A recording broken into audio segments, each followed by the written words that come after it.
नमस्कार, आप देख रहे हैं समाचार। आपके साथ मैं हूं पराक्रम से शेखावत। बताएंगे इस वक्त की बड़ी खबरें। शुरुआत करेंगे सुर्खियों के साथ। पूर्व प्रधानमंत्री डॉक्टर मनमोहन सिंह को नम आंखों के बीच अंतिम विदाई। राष्ट्रपति, उपराष्ट्रपति, प्रधानमंत्री और भूटान नरेश सहित गणमान्य हस्तियों ने दिल्ली के निगमबोध घाट पर अर्पित किए श्रद्धा सुमन।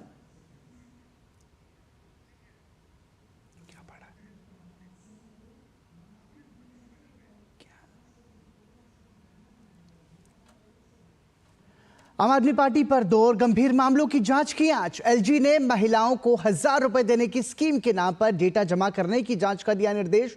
पंजाब से करोड़ों रुपए दिल्ली लाने की भी जांच।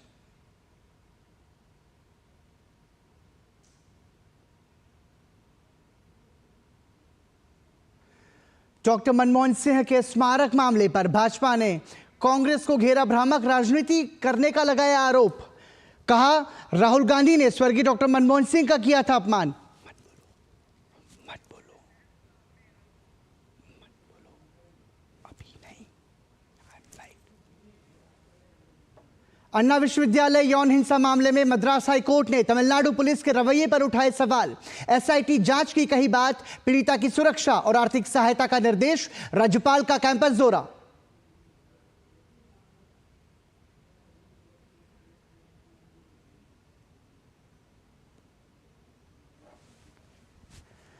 पहाड़ों पर बर्फबारी से बढ़ी ठंड तो दिल्ली एनसीआर में लगातार बारिश ने गिराया पारा। खराब मौसम की वजह से श्रीनगर हवाई अड्डे पर रद्द की गई उड़ानें।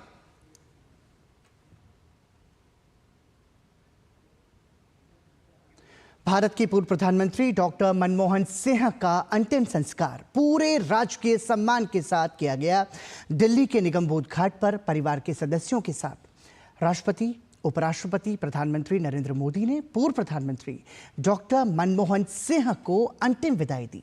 भूटान के राजा समेत कई बड़े नेताओं ने श्रद्धा सुमन अर्पित किए। पूर्व प्रधानमंत्री डॉक्टर मनमोहन सिंह का निगमबोध घाट पर राजकीय सम्मान के साथ अंतिम संस्कार किया गया। उनके पार्थिव शरीर को सेना की तोप गाड़ी पर दिल्ली के निगमबोध घाट लाया गया। यहां तीनों सेनाओं ने उन्हें सलामी दी।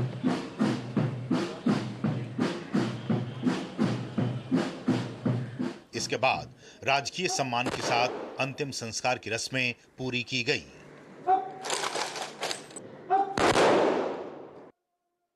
मनमोहन सिंह की पत्नी गुरशरण कौर और उनकी तीनों बेटियों ने नम आंखों से मनमोहन सिंह को अंतिम विदाई दी। राष्ट्रपति द्रौपदी मुर्मू, उपराष्ट्रपति जगदीप धनखड़,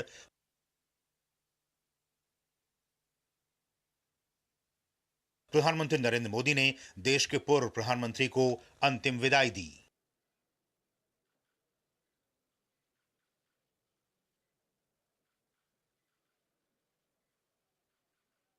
केंद्रीय गृह मंत्री अमित शाह, रक्षा मंत्री राजनाथ सिंह, लोकसभा अध्यक्ष ओम बिरला, दिल्ली के उपराज्यपाल विनय कुमार सक्सेना और कांग्रेस अध्यक्ष मल्लिकार्जुन खड़गे, लोकसभा में प्रतिपक्ष के नेता राहुल गांधी, कांग्रेस की पूर्व अध्यक्ष सोनिया गांधी समेत तमाम गणमान्य नेताओं ने उन्हें भावभीनी श्रद्धांजलि दी।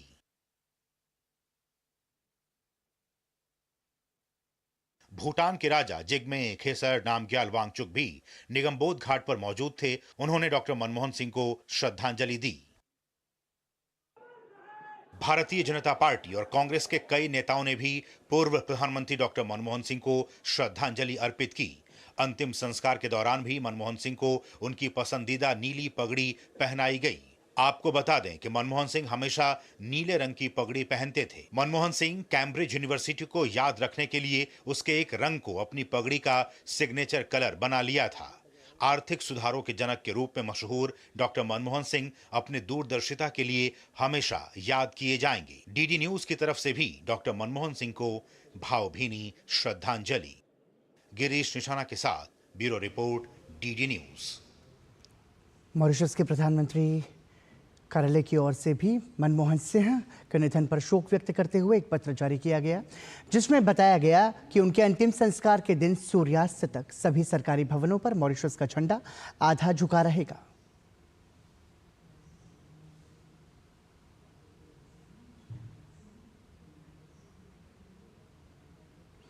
भाजपा प्रवक्ता सुधांशु त्रिवेदी ने पूर्व प्रधानमंत्री डॉक्टर मनमोहन सिंह के निधन पर शोक जताते हुए कहा कि उन्हें उचित सम्मान देने के लिए एनडीए सरकार पूरी तरह प्रतिबद्ध है। उन्होंने पूर्व प्रधानमंत्री की स्मृति में एक स्मारक और समाधि बनाने के सरकार के निर्णय की जानकारी दी। उनके जैसे व्यक्तित्व जिन्होंने देश के आर्थिक विकास की एक बड़ी नींव रखी, उनको यथोचित सम्मान देने के लिए भारतीय जनता पार्टी और श्री नरेंद्र मोदी जी के नेतृत्व की एनडीए सरकार भी पूर्णतः प्रतिबद्ध है। और इसी के दृष्टिगत कल कैबिनेट ने अपनी बैठक में यह तय किया कि मनमोहन सिंह जी की स्मृति में एक स्मारक और समाधि स्थल बनाया जाएगा और इसमें जो भी प्रक्रियागत समय होगा कांग्रेस पार्टी को यह कन्वे किया गया।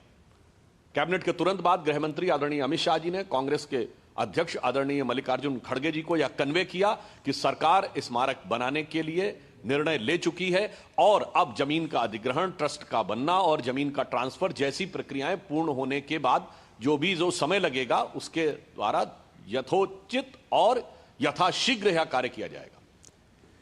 भाजपा ने कहा कि मनमोहन सिंह के नए नाम पर जमीन देने को लेकर कांग्रेस को राजनीति नहीं करनी चाहिए। भाजपा प्रवक्ता आरपी सिंह ने कहा कि गृह मंत्रालय ने पहले ही कांग्रेस के राष्ट्रीय अध्यक्ष मल्लिकार्जुन खड़गे और कांग्रेस पार्टी को कहा है कि आप अपना ट्रस्ट बना सकते हैं। ट्रस्ट के तौर पर एक जगह होगी। ट्रस्ट के तौर पर सरकार उचित जगहों को उचित जगह देने के लिए तैयार है, लेकिन विपक्ष इस मामले में राजनीति कर रहा है। होम मिनिस्टर ने ऑलरेडी कहा है खड़गे साहब को, कांग्रेस पार्टी को, कि आप अपने एक ट्रस्ट बनाइए। ट्रस्ट के नाते से जगह होगी। कोई आफ्टर ऑल जगह किसी इंडिपेंडेंट को तो नहीं दे सकते या हवा में किसी को नहीं दे सकते। एक कोई ना कोई संस्था चाहिए। संस्कार हो गया, उसको ट्रस्ट बनेगी। ट्रस्ट के नाते से जो उपयुक्त स्थानों को उपयुक्त स्थान सरकार देने को तैयार है, परंतु इसमें राजनीति कर रहे हैं, ये ठीक नहीं है। और सोच है कि इसको जानकर सिख वर्सेस अदर्स पार्टीज का विषय बना रहे हैं, ये ठीक नहीं है। और जितना काम प्रधानमंत्री मोदी जी ने सिखों के लिए किया उतना आजादी के बाद किसी भी प्रधानमंत्री ने नहीं किया। कांग्रेस नेता और नई दिल्ली विधानसभा सीट से पार्टी उम्मीदवार संदीप दीक्षित ने आम आदमी पार्टी पर जमकर हमला बोला। संदीप दीक्षित ने कहा कि दिल्ली में कांग्रेस की बढ़ती हुई ताकत देखकर आम आदमी पार्टी डरी हुई है। आम आदमी पार्टी और कांग्रेस का बहुत सा ऐसा वोटर है जो अगर आम आदमी पार्टी को छोड़ेगा तो सीधे सीधे कांग्रेस को वोट देगा। बहुत सा वोटर बीजेपी का भी है जो हमारे पास आएगा। कांग्रेस ही एक ऐसी पार्टी है जिसको आम आदमी पार्टी का वोटर भी वोट देना चाहता है और बीजेपी का वोटर भी वोट देना चाहता है। और आम आदमी पार्टी को कहीं से नया वोट नहीं मिल रहा है। उसको ये डर लग रहा है कि अगर हमारा वोटर खिसक के वापस अपनी पार्टी में चला गया तो हमारे पर खच्चे उड़ जाएंगे। दिल्ली विधानसभा चुनाव 2025 से पहले आम आदमी पार्टी सरकार की महिला सम्मान योजना विवादों के घेरे में आ गई है। अब दिल्ली के उपराज्यपाल वीके सक्सेना ने मुख्य सचिव को इसकी जांच के निर्देश दिए हैं। आप सरकार पर आरोप है कि गैर सरकारी लोग दिल्ली में महिलाओं से फॉर्म भरवा रहे हैं और उनका निजी डेटा इकट्ठा कर रहे हैं और दावा कर रहे हैं कि अगर आप सत्ता में आती है तो इस विवरण का इस्तेमाल उन्हें 2100 रुपये मासिक भत्ता देने के लिए किया जाएगा। वहीं संदीप दीक्षित ने आप सरकार पर यह भी आरोप लगाए हैं कि आम आदमी पार्टी दिल्ली विधानसभा चुनाव में खर्च के लिए बड़े पैमाने पर पंजाब से पैसा ला रही है।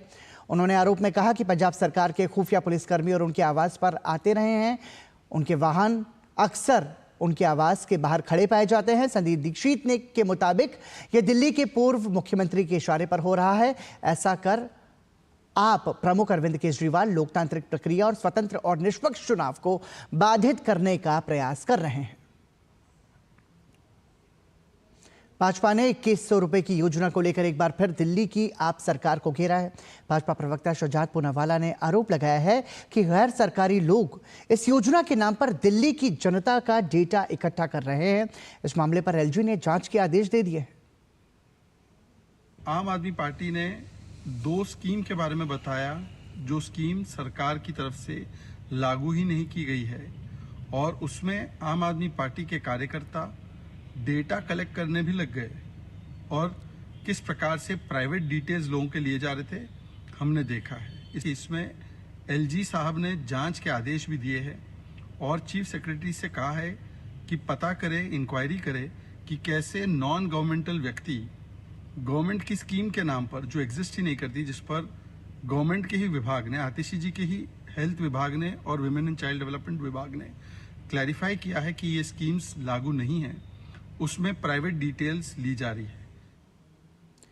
दिल्ली विधानसभा चुनाव की घोषणा के पहले ही राजनीतिक दलों के बीच आरोप प्रत्यारोप का दौर जारी है। अवैध बांग्लादेशी घुसपैठियों के मुद्दे पर भाजपा लगातार हमलावर है। दिल्ली के प्रदेश भाजपा अध्यक्ष वीरेंद्र सचदेवा ने 2014 से 2015 के बीच अचानक बढ़े मतदाताओं की संख्या पर सवाल खड़े किए। वीरेंद्र सचदेवा ने कहा कि दिल्ली में लोकसभा और विधानसभा चुनाव के बीच मतदाताओं की संख्या में अचानक इजाफा हुआ है। 2014 का लोकसभा चुनाव होता है। दिल्ली में मतदाताओं की संख्या 1,19,00,000। 2015 का विधानसभा चुनाव होता है।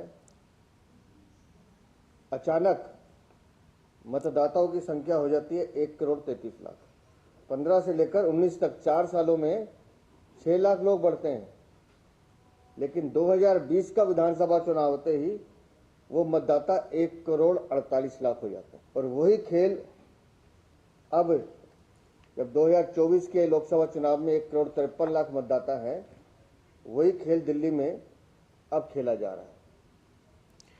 वीरेंद्र सचदेवा ने कहा कि दिल्ली चुनाव आयोग ने नकली मतदाताओं को जोड़ने के आरोप में 4 लोगों के खिलाफ एफआईआर दर्ज करवाई है। 4 अभियुक्त पकड़े गए हैं। Police station Shaheen Bagh. Accused name Mohammad Jamil Alam. Accused 2 किस्मिक। एक्यूज 3 मोहम्मद नईम। एक्यूज 4 शबाना खातून। ये एफआईआर दर्ज कराई है इलेक्शन कमीशन, दिल्ली के इलेक्शन कमीशन ने। चारों अभियुक्त पकड़े गए हैं। नकली दस्तावेज, नकली आधार कार्ड, नकली बर्थ सर्टिफिकेट, नकली बिजली के बिल, ये सबमिट कराकर लोगों के वोट बनाने का काम जोरों पे चल रहा है। भाजपा के विधायक विजेंद्र गुप्ता ने आम आदमी पार्टी पर तीखा हमला बोलते हुए अरविंद केजरीवाल के शीश महल पर सवाल उठाए हैं। विजेंद्र गुप्ता ने कहा कि जिस समय शीश महल तैयार हो रहा था, उस वक्त ही शराब घोटाले की नींव रखी गई। जिस समय शीश महल तैयार हो रहा था और इसमें महंगी वस्तुएं आ रही थी, उस समय शराब घोटाले की नींव रख दी गई थी। यानी शराब नीति जो तथ्य बता रहे हैं ईडी के, वो बतलाते हैं कि शराब नीति बनाते वक्त जो शराब माफिया है, उनके साथ बैठकर ये शराब नीति तैयार की गई। उसी दौरान, जिस दौरान पैसे का लेन देन हुआ,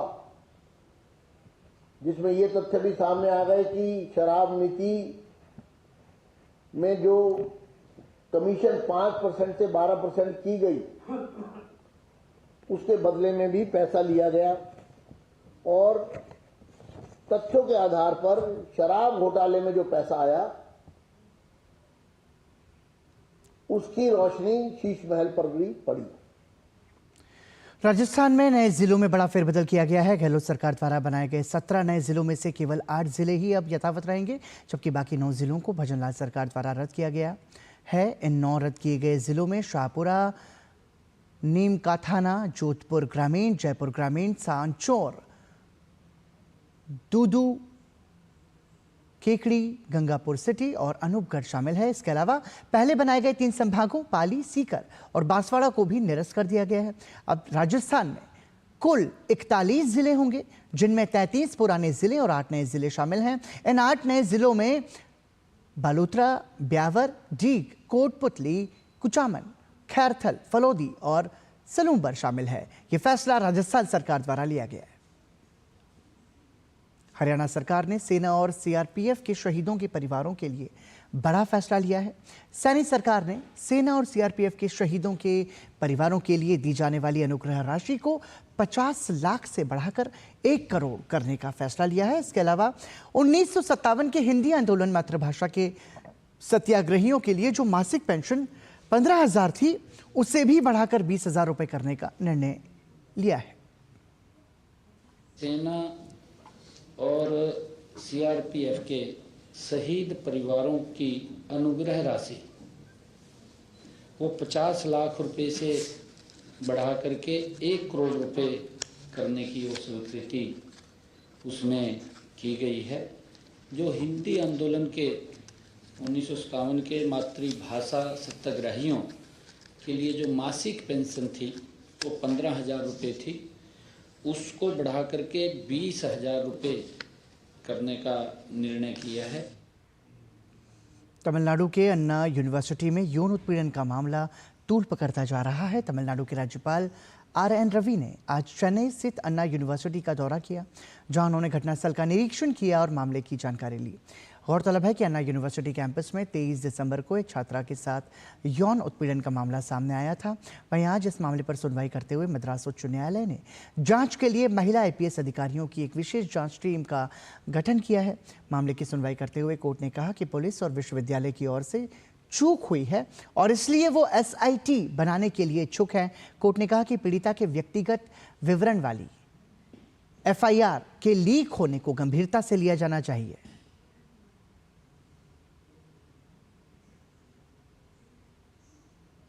पिछले 32 दिनों से खनौरी बॉर्डर पर आमरण अनशन कर रहे किसान नेता जगजीत सिंह जल्लेवाल को मेडिकल सहायता न देने पर सुप्रीम कोर्ट ने पंजाब सरकार को कड़ी फटकार लगाई है। दरअसल किसान नेता जगजीत सिंह जल्लेवाल की तबीयत लगातार बिगड़ रही है। वहीं पंजाब सरकार ने सुप्रीम कोर्ट से मेडिकल सहायता देने पर अपनी असमर्थता जाहिर की है। पंजाब सरकार की ओर से एडवोकेट जनरल गुरमिंदर सिंह ने कोर्ट को कहा कि हम खुद को असहाय महसूस कर रहे हैं। जल्लेवाल ने मेडिकल सहायता लेने से मना कर दिया है और उन्हें समझाने की हमारी कोशिश नाकामयाब रही है और पुलिस के हस्तक्षेप से स्थिति बिगड़ सकती है।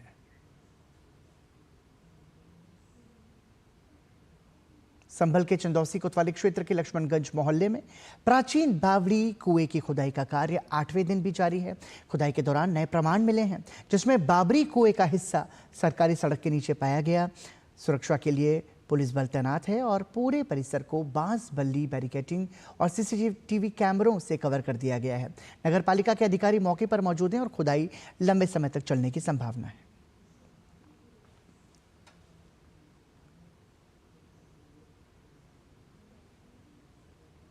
संभल के जामा मस्जिद के सामने वैदिक मंत्रोच्चार के साथ पुलिस चौकी का भूमि पूजन किया गया। इस दौरान ASP श्रीश चंद्र और कोतवाली प्रभारी अनुज तोमर ने पुलिस चौकी की नींव रखी। इस नई पुलिस चौकी का नाम सत्यव्रत पुलिस चौकी रखा जाएगा। उत्तरी संभल के अपर पुलिस अधीक्षक श्रीश चंद्र ने बताया कि जामा मस्जिद क्षेत्र के निकट संवेदनशीलता को देखते हुए पुलिस चौकी का निर्माण कराया जा रहा है। स्थिति को देखते हुए ये चौकी का निर्माण कार्य कराया जा रहा है, जो कि प्रस्तावित है और इसकी नाप हो चुकी है और पूर्व से ही लोगों द्वारा यह अपेक्षा थी कि यहाँ पुलिस चौकी का निर्माण हो सके, जिससे कि वो अपनी बात त्वरित रूप से रख सकें और सुरक्षित महसूस कर सकें। इसी परिप्रेक्ष्य में पुलिस को रहने एवं ऑफिस के लिए एक चौकी का निर्माण किया जा रहा है और शीघ्र ही लेआउट का निर्माण संपन्न कराएगा। जम्मू कश्मीर के रियासी जिले में भारत के पहले केबल स्टेड रेल ब्रिज पर पहली लोडेड ट्रेन का ट्रायल रन किया गया। रेल मंत्री अश्विनी वैष्णव ने सोशल मीडिया पर ट्रायल रन का एक वीडियो साझा किया।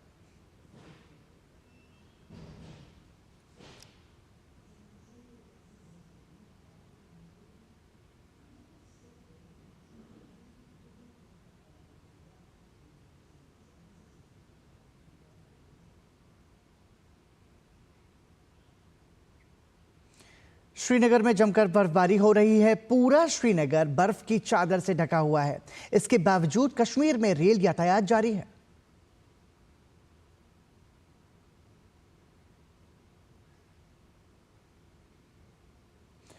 महाकुंभ मेले में यात्रियों को बेहतर सेवा प्रदान करने के उद्देश्य से आज प्रयागराज मंडल के प्रमुख स्टेशन प्रयागराज जंक्शन, नैनी, प्रयागराज छिवकी, सूबेदारगंज पर सुरक्षा के लिए पुख्ता इंतजाम किए गए हैं। इसी कड़ी में शुक्रवार को प्रयागराज जंक्शन स्टेशन पर नेशनल डिजास्टर मैनेजमेंट अथॉरिटी के नेतृत्व में मॉक ड्रिल का आयोजन किया गया।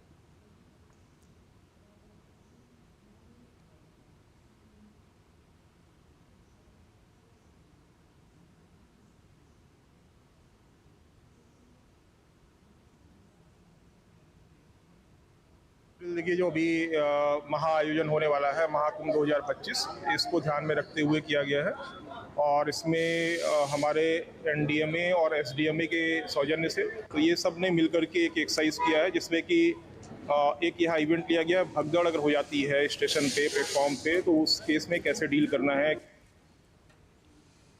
उत्तराखंड में बारिश बर्फबारी ने लोगों में नए साल के स्वागत को लेकर उत्साह को चौथे आसमान पर पहुंचा दिया है। उत्तराखंड में लगातार उमड़ रहे सैलानियों की भीड़ के मद्देनजर अब उत्तराखंड सरकार भी सैलानियों के जश्न को लेकर पूरी तरह से तैयारियों के मूड में है। यही वजह है कि 31 दिसंबर की देर रात तक सैलानियों को जश्न मनाने के लिए विशेष छूट प्रदान करने की तैयारी की जा रही है। 31 दिसंबर और न्यू ईयर सेलिब्रेशन के लिए उत्तराखंड के पर्यटन स्थलों पर पर्यटकों की भीड़ जुट चुकी है। 5 दिन पहले ही नैनीताल, मसूरी, धनौल्टी, चक्राता, चोपता, कौसानी और औली जैसे स्थलों पर होटल्स और होमस्टे पैक हो चुके हैं। स्थिति यह है कि हिमाचल के मनाली और शिमला में जाम के कारण पर्यटक उत्तराखंड की खूबसूरत वादियों की तरफ रुख कर रहे हैं। यूं भी बीते पखवाड़े भर में 2-3 बार उत्तराखंड के विभिन्न हिल स्टेशनों पर बर्फबारी के कारण पर्यटकों का उत्साह दुगना हो गया है। असम के राज्यपाल लक्ष्मण प्रसाद आचार्य तेजपुर के दौरे पर हैं। अपने दौरे के दौरान राज्यपाल लक्ष्मण प्रसाद आचार्य ने ऐतिहासिक महाभैरव मंदिर का दौरा किया और पूजा अर्चना की। इसके साथ ही राज्यपाल ने विभिन्न विभागों के प्रमुखों के साथ बैठक की। बैठक में केंद्र और राज्य सरकार की योजनाओं के विकास कार्यों की समीक्षा की।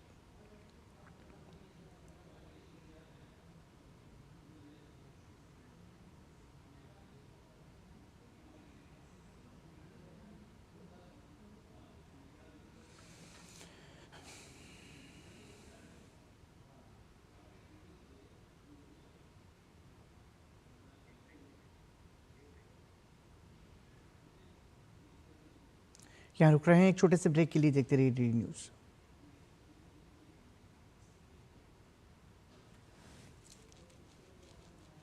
भारत का संविधान केंद्र और राज्य दोनों में संसदीय शासन प्रणाली प्रदान करता है। संसदीय शासन व्यवस्था में कार्यपालिका विधायिका का हिस्सा होती है। इसे उत्तरदायी सरकार के नाम से भी जाना जाता है।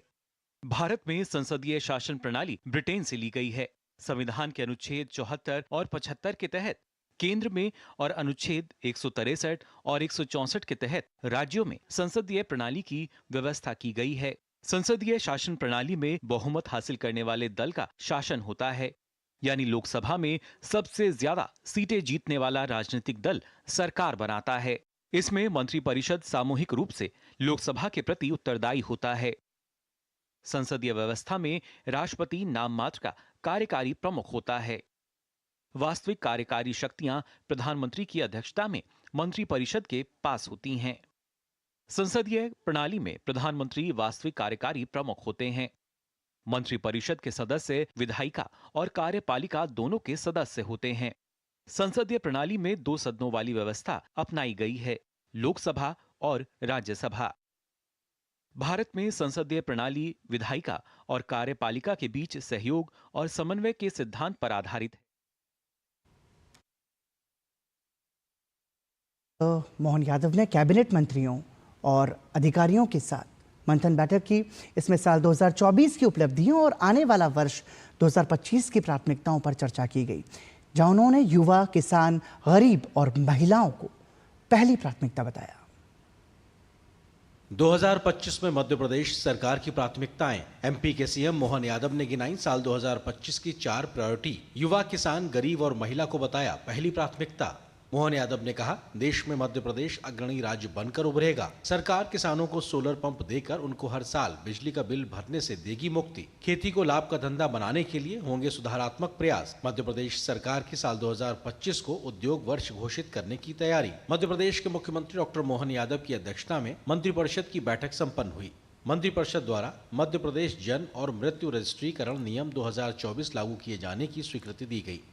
मंत्रिपरिषद द्वारा प्रदेश के कृषकों की ऊर्जा आवश्यकताओं की पूर्ति के लिए प्रदेश में स्थापित 11 केवी फीडर्स और सौर ऊर्जा के सोलराइज किए जाने की स्वीकृति भी दी गई। इसके क्रियान्वयन से किसानों को सिंचाई के लिए दिन में बिजली उपलब्ध होगी, जिससे उनकी जीवन शैली व्यवस्थित हो सकेगी। मंत्रिपरिषद द्वारा आगामी सिंहस्थ में श्रद्धालुओं की सुविधा के लिए शिप्रा नदी के तट पर शनि मंदिर से नागदा बाईपास तक करीब 29 किलोमीटर लंबाई के घाट निर्माण कार्य के लिए 778 करोड़ 91 लाख रुपए की स्वीकृति भी प्रदान की गई। धान के किसानों को बोनस देने की घोषणा की थी, हमने उसका रूप परिवर्तित किया है। बोनस सिर्फ उन्हीं किसानों को मिल पाता था जो बड़े किसान, छोटे किसान भी किससे लाभान्वित हो, इसको ध्यान में रखते हुए अब हमने सभी धान उत्पादकों को 2000 रुपये प्रति हेक्टेयर बोनस देने का निर्णय लिया है। कैबिनेट की बैठक में 70% से अधिक जिलों में सफल जन कल्याण शिविर लगाने के लिए भी मोहर लगी है। सरकार ने धान किसानों को बोनस देने का भी फैसला किया है। ये वादा चुनाव के दौरान किया गया था। वहीं प्रदेश के जनजातीय क्षेत्रों में पर्यटन एवं जनजातीय कार्य विभाग की चिन्हित योजना अंतर्गत 100% सेचुरेशन के लिए नवीन योजना धरती आबा जनजातीय ग्राम उत्कर्ष अभियान आरंभ करने की सैद्धांतिक स्वीकृति भी प्रदान की गई है। हमने सभी जिलों में जन कल्याण शिविर लगाए थे, जिसमें 70% से अधिक जिलों में बहुत सफल जन कल्याण शिविर लगे हैं। मुख्यमंत्री मोहन यादव ने मंत्रिपरिषद की बैठक में कहा कि गरीब किसान, युवा और महिला ये 4 वर्ग सरकार की प्रायोरिटी में है। इनका उत्थान करने के लिए सभी विभागों को मुख्यतः 4 श्रेणियों में बांटकर आपसी तालमेल बनाकर इन वर्गों का उत्थान करने की दिशा में सरकार काम कर रही है। कैबिनेट मीटिंग में युवा, किसान, गरीब और महिला का खास ख्याल रखा गया है। अगर बात किसानों की जाए तो किसानों के लिए बोनस के साथ साथ सिंचाई के लिए पर्याप्त मात्रा में बिजली उपलब्ध कराने की योजना बनी है। इसके साथ साथ प्रदेश के सर्वांगीण विकास के लिए कैबिनेट मीटिंग पे मुहर लगी है। कैमरामैन कुमार गौरव के साथ श्रेयस द्विवेदी, डीडी न्यूज, भोपाल। और इसी के साथ समाचार में अभी के लिए इतना ही। दीजिए अनुमति। नमस्कार।